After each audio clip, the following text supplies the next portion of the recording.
नमस्कार, पुरंदर न्यूज चॅनलतर्फे आपलं सर्वांचं स्वागत आहे. आज या दिवे गावामध्ये शासकीय ITI मध्ये राज्याचे मंत्री मंगलप्रसाद लोढा व राज्याचे मुख्यमंत्री देवेंद्रभाऊ फडणवीस यांच्या आदेशानुसार शिवराज्याभिषेक साजरा करायचा आदेश दिला आहे आणि त्या माध्यमातून हा कार्यक्रम इथं होत आहे. प्रमुख वक्ते म्हणून जे आपल्याला मार्गदर्शन करणार आहेत ते वयोवृद्ध आदरणीय डॉक्टर खळदकर साहेब, आमचे नेते, आमचे मार्गदर्शक सुनीलराव देशपांडे, त्यांचे सर्व सहकारी, सरदार पानसे, पत्रकार मित्र, जेजुरी देवस्थानचे ट्रस्टी समदानी, मी पहिल्यांदाच भेटतो तुम्हाला, मला माहीत नाही, गणपत अण्णा शिक्कल, त्यांचे सर्व सहकारी, नितीन दाखवले, ॲडव्होकेट प्रतीक केंडे, त्यांचे सर्व सहकारी, मॅडम लघुउद्योग चालवणाऱ्या मोरेताई, दामोदकर साहेब, त्यांचा सर्व टीचिंग नॉन टीचिंग स्टाफ, पत्रकार मित्र व उपस्थित सर्व विद्यार्थी, गेले त्यांचे अजिबात हे करू नका. खळदकर साहेब खूप चांगलं विचारवंत आहे आणि ते तुम्हाला मार्गदर्शन करणार आणि त्यांना विषय दिलेला आहे कुटुंब प्रबोधन. अतिशय चांगली गोष्ट आहे. 10वी पास झाल्यानंतर काय करायचं हा तुमच्या सर्व कुटुंबांसमोर खूप मोठा समस्या असते. ज्यांच्या आर्थिक दृष्टिकोनातून सक्षम नसतात, अगर त्यांना कमी मार्क मिळतात, मग काय करायचं? तुम्हाला इंजिनिअरिंग करायचं असतं, तुम्हाला MS करायचं, मग त्याच्याकरता मग ही त्याच्यातली छोटी पाहिजे ITI. आणि ITI झाल्यानंतर अनेक ITI झालेली मुलं पुढे MS आणि BE मेकॅनिक मुलांच्या पेक्षा अतिशय चांगल्या पद्धतीने स्किल वर्क करू शकतात. ते प्रॅक्टिकल नॉलेजच्या माध्यमातून निर्माण होतात. थेरॅटिकल नॉलेजपेक्षा प्रॅक्टिकल नॉलेज खूप महत्त्वाचं असतं.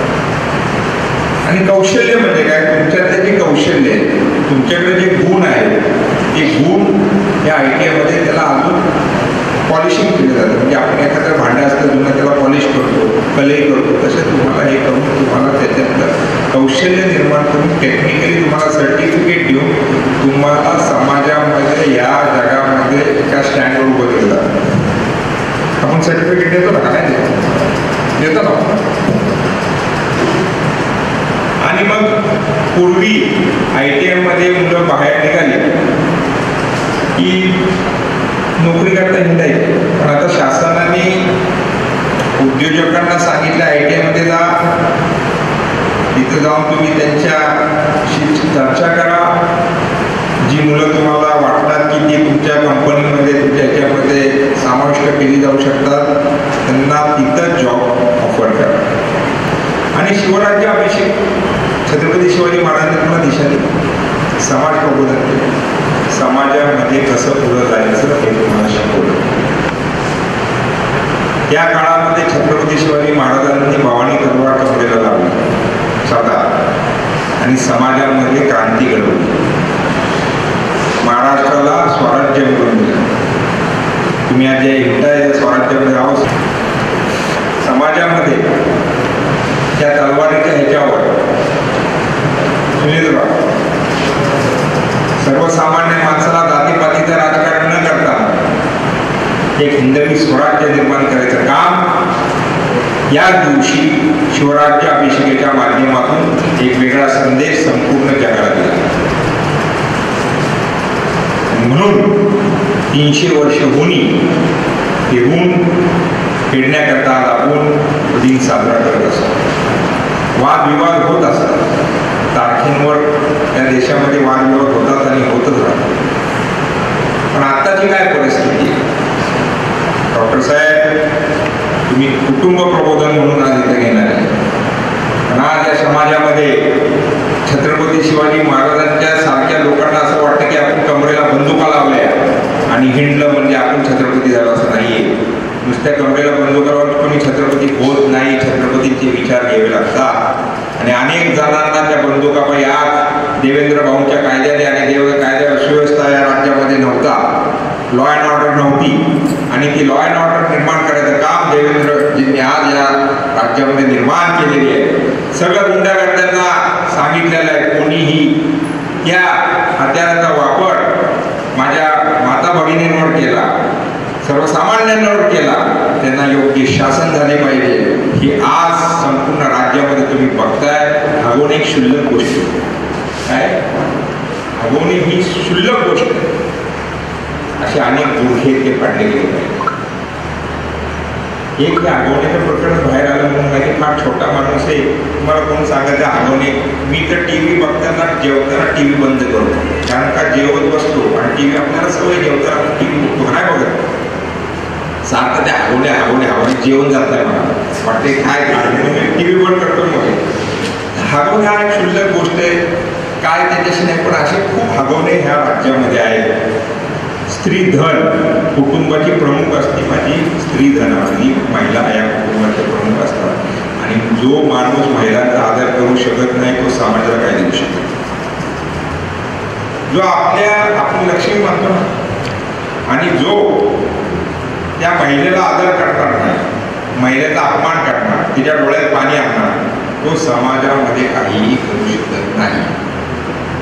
गुंडागर्दी तर सगळी बंद होणार आहे. जवळजवळ सगळे बंदूकधारी वेपनधाऱ्यांना योग्य शासन होते. मी आयुष्यात बंदूक घेतले नाही. गणपतांना आमचे आदरणीय माणूस इथं आहे ना, तो माझ्या वडिलांनी कधी बंदूक. असंच 30 वर्षापूर्वी एक अर्ज केला होता तहसीलदार केले की मला वेतन मिळावं. सर त्यात आमचे सरांनी जोरदार हल्ला केला. मी तिथंच अर्ज पाठवला. बिना बंदुकीचा आज पण वापरतो, पण सरांचे माझे मैत्रीपूर्ण संबंधित अतिशय चांगले संबंध. हे बिंदुकावाले गाड्या घोड्यांवाले त्यांचा काय उपयोग. त्यांचे बुडके तुम्ही तुमच्या माध्यमातून काढले गेले.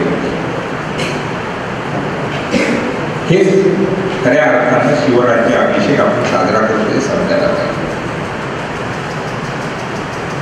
माझ्या महिला भगिनी बघितलंय, अनेक जणी इथं हसतात, पण त्यांच्या मागे मी तुमच्या बाबतीत बोलत नाही. अनेक समाजामधल्या महिलांचं बघत असतो, हा अपेक्षा आहे. ते सर्वसामान्य दारिद्र्याच्या खाली महिलांचेही हेच हाल आहेत, आणि श्रीमंत महिलांच्या पण हाल आहेत, पुढाऱ्यांच्या पण महिलांचे हाल आहेत, अधिकाऱ्यांच्या पण महिलांचे हाल आहेत, समाजामध्ये काम करणाऱ्या अनेक समाजसेविकांचे हे हाल आहेत. हे खऱ्या अर्थानं कुटुंब व्यवस्थेमधलं पहिलं पाऊल उचलायला पाहिजे, आणि ते देवेंद्र भाऊंनी उचललेलं आहे. ह्या माता भगिनींना जर त्रास झाला, छत्रपती शिवाजी महाराजांनी काय केलं, महिलांना त्रास दिला, हातपाय तोडले का नाही, कापले का नाही, शिक्षा दिली का नाही. ही शिक्षा तुम्हाला आम्हा सर्वांना द्यायचं. माझ्या ITI मध्ये तुम्ही आला, काही लोकांना वाईट वाटतं, माझं कौतुक तुम्ही करत आहात, तर करत आहे, हे आमचं कर्तव्य आहे. काय त्याच्यात ते सांग मित्र, ही जागा ही माझी पूर्वी होती. लँड ॲक्विजिशनमध्ये अनेक जागा माझ्याजवळ 7,500-8,000 एकर जमीन शासनाने माझ्याकडनं घेतली. त्यातला हा एक तुकडा होता, गणपतांना माहिती आहे. अनेक वर्ष मी कोर्टात केसेस खेळत होतो. नंतर असं लक्षात आलं ITI नाही म्हणून मी केसेस मागितली. ग्रामपंचायतीच्या माध्यमातून NOC दिल्या. त्या ITI इथं जे 5 एकरामध्ये ITI उभा आहे. तुम्ही विद्यार्थी कुठले आहेत, काय कुठल्या गावात आहेत, आम्ही कधी बघत नाही. आम्ही कधी रामकरांना सांगत नाही या गावातल्या मला जो मेरिटवर असतो त्याला ॲडमिशन द्या, शिक्षण मिळालं पाहिजे, प्राधान्याने पुढे गेली पाहिजे, समाज सुधारला पाहिजे. हे प्रगतीचं चक्र चालू आहे. तुम्ही इथं बसलाय, अनेक जण वेळेवरती बसले, बागेत बसले तर तुम्ही बसला. हे ह्या वकील आहेत, कोर्टात इथं शिकलेला आहे, बघा कसं बसला. तुम्ही बसताना तुमची शिस्त लागली पाहिजे. बोलताना तुमच्यामध्ये एक जरब निर्माण झाली, वरिष्ठांशी बोलताना एक आदर निर्माण झाला. तेव्हा ह्या देशाची प्रगती होईल. एक नवीन राष्ट्र निर्मितीची पहिली पावलं होती. तुम्हीच मागाशी काव्य बोल अतिशय सुंदर, पण त्यातली काही वाक्य बदलण्याची गरज असते. त्यातली वाक्य काही बदलायला त्याच्यात नवीन ॲडिशन केलं. समाजाच्या दृष्टिकोनात आपण जशी आपली जुनी वस्त्र काढली, दर 50 वर्षांनी वेगवेगळे कपडे घातले जातात.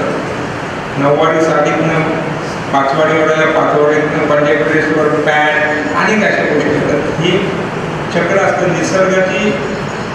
निसर्गामध्ये सगळं ठरलेलं आहे. चेंज झाला नाही तर काहीच होत नाही. चेंज हा नेहमी झाला पाहिजे. त्यामध्ये बदल हा घडलाच पाहिजे. बदल प्रत्येक 100 वर्षांनी बदल करतो. आमचे सर इथं बसले, नाना काय अनेक पत्रकार आहेत. पूर्वी प्रिंट मीडिया म्हणजे वर्तमानपत्र, ह्याच्याशिवाय आपल्याला देशात आणि जगात काय चाललंय ते कळत नव्हतं.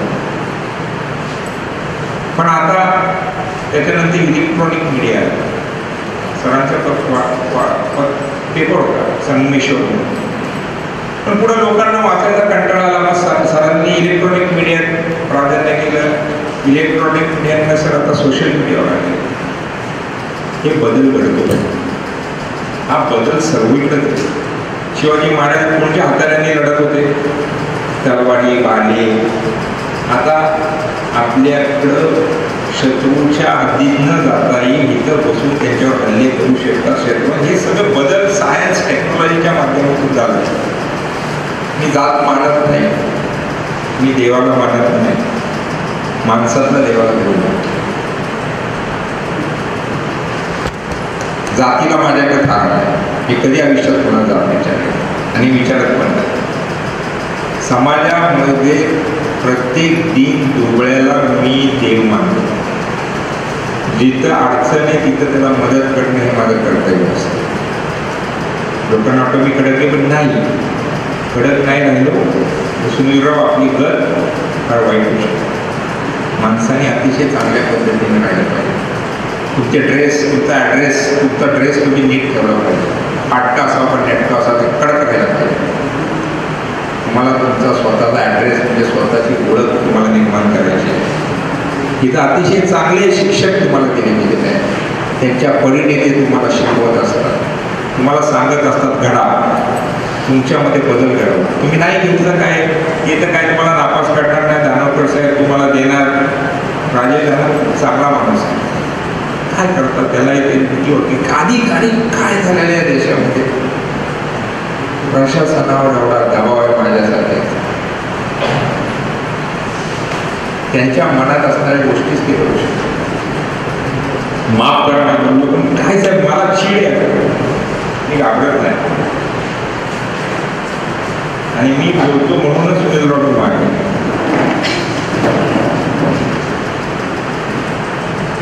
समाजामध्ये तुम्ही आलाय, आता किती कोर्सेस आहेत मला माहीत नाही. 6 कोर्सेस वाढवा. एवढी मोठी इमारत आहे. अनेक माझ्या अंदाजाने खोल्या तुमच्या खाली रिक्त आहेत. अजून काही तुम्ही दोघं आता पॅनलवर आहेत, तुम्ही या पक्षाचे नेते आणि अतिशय हुशार लोक आहेत. पडद्यामागं राहून काम करणारे, समाज घडवण्याची ही देशपांडे साहेब, कळतकर साहेब, तुम्ही सर्वजण आहात. मंगलप्रसाद थोडा अतिशय चांगला असे मंत्री या खात्याला लागलेले आहेत. आपल्याकडं हे नॅशनल हायवेवर आहे. आता आपण नॅशनल हायवेवर इथनं पुणे 22 किलोमीटर, 22 किलोमीटर पुण्याचं जिगू आहे. तर अनेक हे जर वाढवलं, मध्यंतरी मागच्या वेळेला आलो होतो त्या दानवकरांनी सांगितलं टाळपुजी करता पैसे नाही आहेत, तर आम्ही तर आमच्या तर खिशात आमची खिचडी कमी, पण आम्ही जिल्हा नियोजनला आणि संबंधित खात्याला पत्र इथं तुमच्या आशीर्वादाने पक्षप्रमुख म्हणून या नात्याखाली दिले. 60 लाख रुपये टाळपुजी करता उपलब्ध जिल्हा नियोजनमधून दिले. ते अपूर्णेत मलाही माहिती, पण अधिक काय करून जास्तीत जास्त इथं नवीन सामग्री आहे. मुलांनाही त्याचं टेक्निकल नॉलेज मिळालं. मी आता अर्धा एक तास बोलतो, तुमच्यामध्ये काय परिवर्तन घडलं, समाज प्रबोधन झालं तरच त्याचा उपयोग. मी बोलून गेलो, तुम्ही काय नाही, तुम्ही गेला त्याचा काय उपयोग आहे. तुमच्या त्या 2 विद्यार्थ्यांनी ते आत्मसात केलं, घेतलं आणि त्याचं भविष्य घडलं, तर खऱ्या अर्थानं मी जे काय बोलतोय ते सार्थक झाल्यासारखं मला वाटतं. तुम्ही इथं येता, मला माहिती आहे तुम्ही काय संयुक्त घरातले म्हणून असणार.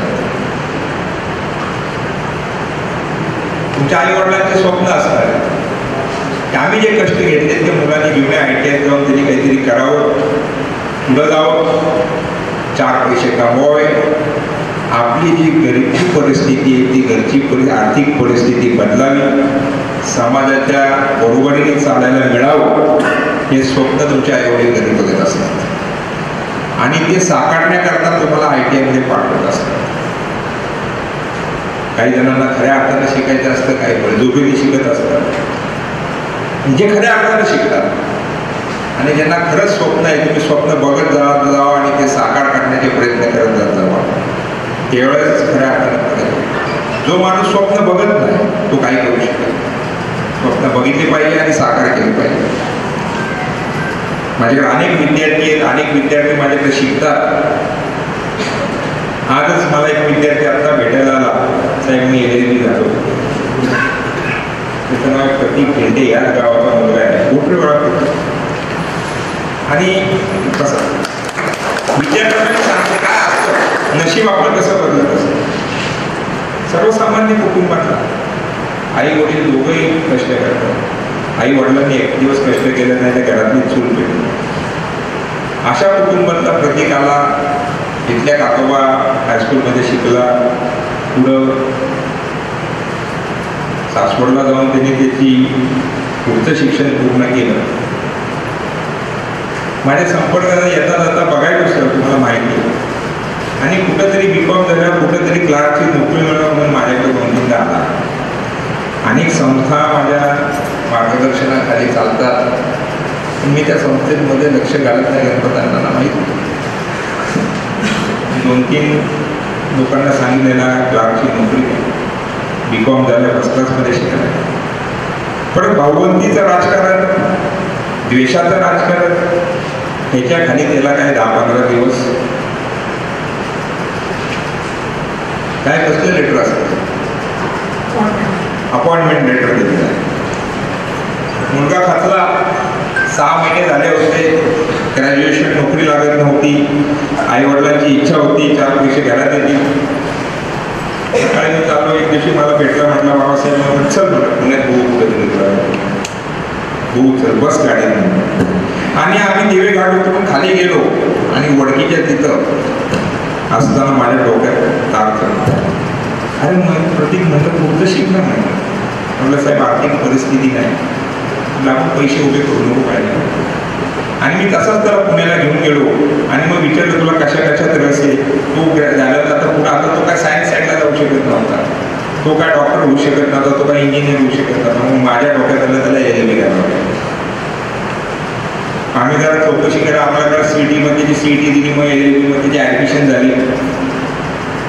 अनेक तुमच्यासारखे जे मास्टर डॉक्टर आहेत ते आपल्या शब्दाला किंमत देतात, बाकीचे देत नाही, पण तुमच्यासाठी देतात. त्या बिचाऱ्या एका संस्थेत गेलो, त्यांनी त्याला ॲडमिशन दिली. आता रोज जाणं येणं जमत नव्हतं, माझ्याच घरी राहतो. 3.5 वर्ष पोरं माझ्या घरी राहतो.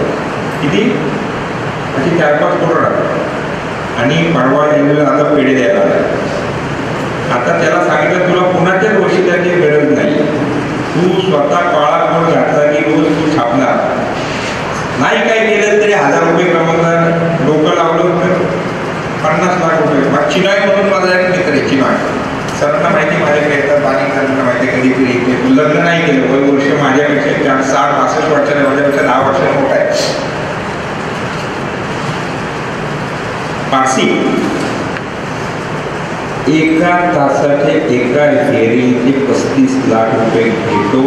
सोशल मीडियावर बघा आहे. रोजची कमाई 1 कोटीपेक्षा जास्त आहे. असेही लोक या जगामध्ये आहेत जे आपल्या बुद्धीचा वापर करून समाजामध्ये विदाऊट भांडवल, फक्त बुद्धीचा भांडवल, याच्यावर एवढे पैसे कमवू शकतात. त्यामुळे तुम्ही काय करायला हे तुम्ही ठरवलं पाहिजे. माझ्या आजा मित्र काय उपयोग असतो, मी म्हणणार पण नाही तुम्ही व्यसन करा, त्याच्यात मला जायचं नाही, रेकॉर्डात जायचं नाही, ही वेगळी गोष्ट आहे. पण तुम्ही काहीतरी घडला पाहिजे. तुम्ही जर घडला नाही तर कसं विचारणार. कोण श्रीमंत आहे काय मला सांगा, हात वर टाका. एखादा मुलगा श्रीमंत आहे का? मग तुमची इच्छा आहे ना आपल्याला श्रीमंत व्हायचं का नाही व्हायचं. खडतर परिस्थितीवर मात करून पुढे जा. काय करा, ठरवा मला लढायचंय, जगायचंय, पुढे जायचंय, तरच तुम्ही पुढे जाऊ शकता. तुम्ही जर नाही गेला तर काय होऊ शकतं. अतिशय जिद्दी कष्टाने तुम्ही केलं पाहिजे. सर येणार, राजेजी धानोरकर येणार, ते तुम्हाला मार्गदर्शन करणार. त्यांच्याकडे सगळ्या सामुगड्या तटकून जे आहेत मला माहिती आहे सर. दांडा येतं हातात नाही, हातात येतं दांडा. त्यातनं तुम्ही हे चालवताय मोठी गोष्ट आहे. स्टाफ पण येतो, मला नाही वाटत तिथं स्टाफ राहत असेल, पुण्यातनं येत असतो, त्यांचे कौटुंबिक अडचणी असतात, त्यातनं ते येतात, तुम्हाला मार्गदर्शन करतात. पण तुम्ही स्वतः ग्रास्पिंग केलं पाहिजे. तुम्ही ग्रास्पिंग नाही केलं म्हणजे काय केलं पाहिजे, हे शिकवतात ते डोक्यावर नाही गेलं. आपण खातो आणि म्युन्सिपालिटी सकाळी धरण करतो, त्याचा काय होतो. स्पंज असतो, स्पंज पाण्यात टाकल्यावर काय करतो, 200 ml पाणी असेल त्याच्यात स्पंज टाकल्यानंतर ते 100 ml पाणी शोषून घेतो. तसं तुम्ही जे काय रोज बघता ते शोषून घेतलं पाहिजे. त्याला तुमच्या बुद्धीमध्ये फरक झाला. प्रॅक्टिकल नॉलेज खूप महत्त्वाचे आहे. ज्याला प्रॅक्टिकल नॉलेज मिळेल तोच सक्सेस होऊ शकतो. म्हणजे काही नातेवाईक इंजिनिअरिंग नाही झाले, त्याकडे ॲडमिशन नाही मिळाल्या, इंजिनियर व्हायचं होऊ शकले नाही, नंतर CNC मशीन चालू केली, छोटे मोठे. आता ते मोनोपॉली आहे त्यांची, त्यांच्याशिवाय जगामध्ये काहीही करू शकत नाही. कसलीही डिग्री नाही प्रॅक्टिकल नॉलेजवर. CNC मशीनचे बाप आहेत. 200 ते लोक, ते काही जणांकडे 2000 लोक काम करतात. कशावर, तुम्ही समरसवाद आहे. मला छत्रपती शिवाजी महाराजांना बोलायला मी 3.5 तास बोले, पानिपतवर पण बोले. आता खूप अभ्यास आहे.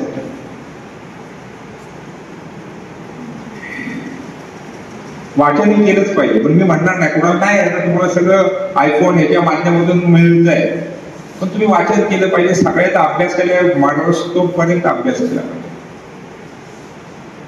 तुम्हाला एक गोष्ट सांगतो आणि थांबतो. ही गोष्ट आयुष्यामध्ये तुमच्या जीवनामध्ये खूप उपयोगाला पडणार. मी पूर्वी व्यायाम करत होता, बंद केला. जिथं मी व्यायाम करत होतो तिथं त्या UPSC APSC चे क्लासेस होते. आणि सर खाली प्रचंड मारामारी झाली. बघायला आलो तर काय झालं, 2 म्हणजे जातीमध्ये विद्यार्थ्यांमध्ये मारामारी. या जाती कमी, त्या जाती. पानिपत ऐकली का? काय ऐकलं? अहमद शाह अब्दाली म्हणून ज्याने आपल्यावर आक्रमण केलं, तो मोगल होता. आणि या भारतामध्ये जे राहतात ना, वर्षानुवर्ष ते मुसलमान आहेत. बाहेर आले त्यांना आपण मोगल म्हणतो. लोकांना अजून मुसलमानातला आणि मोगलातला फरक नाही काढला. आक्रमण केलं. पानिपत म्हणून दिल्लीपासून एक 70-80 किलोमीटरवर ते युद्ध चालू. तुमचेच पूर्वज, माझे, तुमचे सर्वांचे. कारण का त्यावेळेस महाराष्ट्राची लोकसंख्या होती 24 लाख. एक कुटुंब 100 लोकांचं होतं. फार कमी कुटुंब होती, म्हणजे घरं फार थोडी होती. प्रत्येक घरातला एक माणूस त्या पानिपतवर, प्रत्येक जाती धर्मातला माणूस त्या पानिपतवर लढण्याकरता गेला होता. अनवाणी बिना कपड्याच्या, बिना ड्रेसचं गेलं होतं. तिथं त्यावेळेस -2 डिग्री टेम्परेचर होतं. 14 जानेवारीला ते लढाई झाली. अशा ह्याच्यात त्या काळी तिथं ते लढले. बिना खानापिता लढाईच्या आधी 20 दिवस अन्न पाण्याचे लढले. तर दोन्हीकडे असं होतं की आता ही टेकडी आहे, त्या टेकडीवर अहमद शाह अब्दालीचे सैन्य उभं होतं. या खाली तुमच्या ITIच्या इथं आपलं मराठी माणसाचं सैन्य होतं. त्याच्याकडे एक दुर्बीण होती. तो दुर्बिणीतनं रूप बघायचा. आणि त्याच्याकडे हेर होते, आपल्याकडे हेर होते. एकमेकांकडे जात होते, बसत होते. तर त्यांनी हेरांना विचारलं, हे धुवा क्यों निघतो, हे धूर का निघतो? म्हटलं हे पवारवाडीतनं पण धूर निघतो आहे, दिव्यातनं निघतोय, झेंडेवाडीतनं निघतोय, काळेवाडीतनं निघतोय, जाधववाडीतनं निघतोय, समोर निघतोय. एवढी धूर का निघतात? दुसऱ्या दिवशी त्यांनी सांगितलं, हुजूर खाना पडताय, जेवण. एक जग आणि अशा वेगवेगळ्या ठिकाणी 3 लाख फौज म्हटल्या, पालखी जाईल. बघा किती पालखी आहे त्याची, तेवढी तिथं लोक एका बाजूला आणि एका बाजूला तेवढी लोक होती. परवा पालखी जाईल 8 दिवसात. ते म्हटलं, जैशी जाते वैसा खाना. फडणकर साहेब काय म्हणले, जैशी ज्या ते वैसा खाना पडत आहे. मराठे वेगळे जेवतात, माळी समाजाचे वेगळे होतात, दलित समाजाचे वेगळे जेवतात. ही गोष्ट त्याला कळली त्या दिवशी होती 13 तारखेची. त्यांनी आणि त्याच्या आधी त्यांनी पत्र लिहिलं होतं बलुचिस्तानला की मी परत माघारी येतो, माझ्याकडे अन्न धान्य काही राहिलेलं नाहीये, मला वेड्यात निघालेलं, मी ज्या विचाराने इथं आलो होतो तशी काही गोष्ट घडलेली त्याच्यावर मला परत यायचंय आणि मी निघालोय. पत्रव्यवहार व्हायचं. या पत्रव्यवहाराची पण गंमत सांगतो. पुण्यामध्ये पेशवे दफ्तर डिव्हिजनल कमिशनर ऑफिस म्हणून जे आहे 5 जिल्ह्यांचं पेशवे दफ्तर बडाके, तिथे IAS ऑफिसर नेमलेला, तिथेही 10,000 पत्र सगळी आहेत. शिवाजी महाराजांच्या वेळेला आपल्याला पुरावे नाहीत, पण पेशव्यांपासूनचे सगळे आपल्याकडे पुरावे आहेत. आणि तिथे त्या पेशवे दफ्तरामध्ये 10,000पेक्षा खूप पत्र आहे. कारण मी तिथला नेमबाडीचा वस्तू बदलली लाखो रुपये मी खर्च करतो, मला ती खास आहे, पॅशन आहे. आणि त्यांनी त्याच्या लोकांना सांगितलं जी लोक एकत्र जेवू शकत नाही ती एकत्र लढू शकत नाही. काय सांगितलं? जी लोक जर एकत्र जेवूच शकत नाही गणपतांना, ती लोक एकत्र लढू शकत नाही. आणि 14 तारखेला सकाळी त्यांनी आपल्यावर आक्रमण केलं. काय केलं? आणि दुपारी 2 वाजेपर्यंत युद्ध संपलं होतं. आपण पराजित झालो, पण आपला कुठलाही माणूस तिथं हल्ला नाही. अनेक मराठी माणसांचं तिथं शिरशेत झाले, अनेक लोकांना शहीद करण्यात आलं. आणि 100 वर्ष मागे महाराष्ट्र गेला. जीवानीशी सर्व लढले, पराक्रम. विश्वासराव असतील, विश्वासरावांच्या नेतृत्वाखाली वय वर्ष 17-18 वर्षाचा तरुण बाण मुलगा तिथं धारातीर्थ पडला. माघारी नाही, पण त्याच्यातनं काय बोध घ्यायचा होता. आपण 250-300 वर्ष झालं तरीही आपल्याकडे जातीचं राजकारण आहे. 250 वर्ष झाली तरी आपण जातीमध्ये भांडतोय. अजूनही जर तुम्हाला पूर्ण प्रगती करायची असेल तर कुणाला तुमची जात विचारू नका, तुमची जात तुम्हाला सांगू नका, आणि पुढे जा आणि एक नवीन राष्ट्र घडवण्याचं काम, तुमचं भवितव्य घडवण्याचं काम करा. हीच खऱ्या अर्थानं छत्रपती शिवाजी महाराजांना भावपूर्ण माझी श्रद्धांजली राहील की या शिवाजी महाराजांच्या राज्याभिषेकामुळे मला या ITI मध्ये यायला मिळालं. तुमच्यासारख्या तरुणाला आंदोलन करायला, तुमच्यातल्या एखाद्या विद्यार्थ्याला माझ्या या ह्याच्यातनं काही मार्गदर्शन झालं, पुढे त्याचं भविष्य घडलं, उज्ज्वल भविष्यात त्यांनी त्याची क्रांती घडवली, घराची आर्थिक प्रगती केली. त्याची घराची आर्थिक प्रगती झाली, त्याच्या गावाची शक्ती, त्याच्यात राष्ट्राची होऊ शकते. आणि खूप चांगले विचारांनी पुढे जा. उज्ज्वल भविष्य आहे तुमचं नशीब आहे. त्या तुम्हाला ITI मध्ये शिकायला मिळतं. कारण का मी तरुण होतो त्यावेळेस या तालुक्यात ITI नव्हतं. औंधला ITI ला जावं लागत होतं. त्यावेळेस वाहतूक व्यवस्था नव्हती, दळणवळण नव्हतं, मुलांना राहायची व्यवस्था नव्हती, वसतिगृह नव्हती. अशा परिस्थितीमध्ये काही जिथं 100 मुलं शिकायला पाहिजे तिथं 5च मुलं शिकली. पण आज ITIच्या माध्यमातून तुमच्यासारख्या मुलांना शिकायला मिळते, प्राधान्य मिळते. राजेजी, तुम्हाला मी विनंती करतो की तुम्ही तुम्ही अजून जरा कोर्सेस वाढवले, विद्यार्थ्यांची संख्या वाढवली तर त्या इमारतीच्या खऱ्या अर्थानं चीज होईल, खऱ्या अर्थानं राष्ट्राला हातभार लागेल. एवढं बोलतो, थांबतो. तुम्हाला काही जर मी बोललो असेल तर दिलगिरी व्यक्त करतो, पण काय मी परखड बोलणार आहे. मी आचार्य आत्रे, मी आचार्य आत्रे.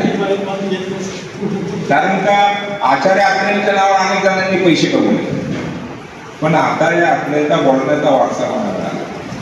मी कधी मला वाटतं की त्याला मारण्यातच घुसलं की काय अशी पडली. काय आपण परखड बोलू, आपल्याला काय मागायचं नाही, जगात कोणालाच काय मागायचं, कसलीच अपेक्षाच नाही. 2 टाइम जेवण मिळलं तर काय नाही परखड. झोपलो, सकाळी उठलो की पैसे येतात.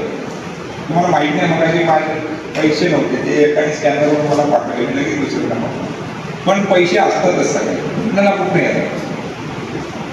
मी लपंगा माणूस आहे, वेगळा माणूस आहे, आणि मी परखड पटवून न पटवून. हे किती मोठा माणूस आहे, चुकला की सोडत नाही, डोळ्याने आणतो, कोणी असो. आणि म्हणून मागणार असतात. पण आपण ज्या ह्याच्यावर चालतो त्याच पावलावर आपण चाललं पाहिजे. कोण आपल्याला काय म्हणतं, न्यूनगंड पहिला सोडा. आणि माझ्याकडे फटकी चप्पले म्हणजे अशी फाटके का फाटके कसं शर्ट फाटलाय, माझ्याकडे गाडी नाही, म्हणून लादून बसले. तुमच्यांना ज्या दिवशी तुम्ही न्यूनगंड सोडता त्याच तुमची प्रगती होणार. आधी काय बोलत नाही, माझ्यानंतर देशपांडे साहेब बोलणार आहे, आमचे बाप एक आदरणीय व्यक्ती आणि त्यांचं सर्वांचं मार्गदर्शन ऐका. आधी काय बोलत नाही. जय हिंद, जय महाराष्ट्र.